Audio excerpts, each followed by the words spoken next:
Hello বন্ধুরা, back to my channel. আজকে তোমাদের তরমুজের জুস রেসিপি করে দেখাবো। দেখো, তরমুজটাকে কিন্তু আমি ভালো করে ধুয়ে একদম ছোট ছোট করে কেটে নিয়েছি, বিচিগুলোকেও ভালো ছাড়িয়ে দিয়েছি।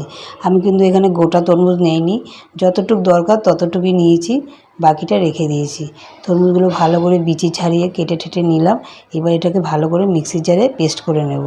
ঠিক আছে, এখন কিন্তু খুব গরম, সবাই তোমরা তরমুজের জুস করে ফ্রিজে রেখে দেবে, ঠান্ডা হবে খাবে, প্রাণটা একদম জুড়িয়ে যাবে এই ঠান্ডা ঠান্ডা তরমুজের জুস খেলে। ঠিক আছে, এবার দেখো একটা মিক্সির জারের বাটি নিয়ে নিলাম আমি। এবার এটাতে আমি দুইবারে পেস্ট করে নেব, একবারে কিন্তু হবে না, এটাতে দুবারে পেস্ট করে নেব।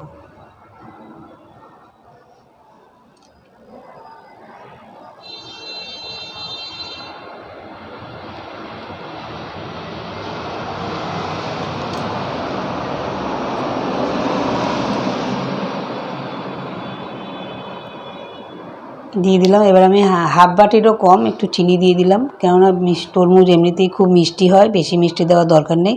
আর হাফ চামচ দিয়ে দিলাম বিট নুন। এবার এই কটার উপকরণ দিয়ে এবার আমি ভালো করে পেস্ট করে নেব।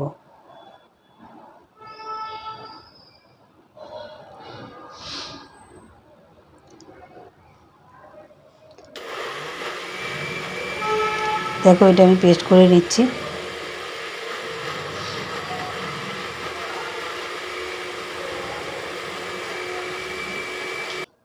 দেখো, পেস্ট করা হয়ে গেছে। এরপর আমি ছাঁকনি দিয়ে ছেঁকে ঠেকে রেখে দিয়েছি।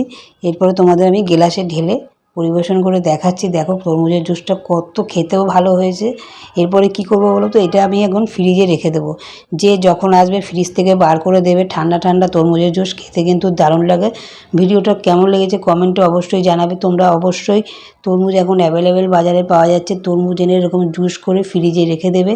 গরম থেকে রোদের থেকে যেই আসবে তাকে এক গ্লাস তরমুজের জুস দিয়ে দেবে। ভিডিওটা কেমন লেগেছে কমেন্টে জানাবে। ভালো লাগলে লাইক শেয়ার কমেন্ট করো, সাবস্ক্রাইব করো, পাশে থাকা বেল আইকনটা বাজিয়ে দিও। টাটা।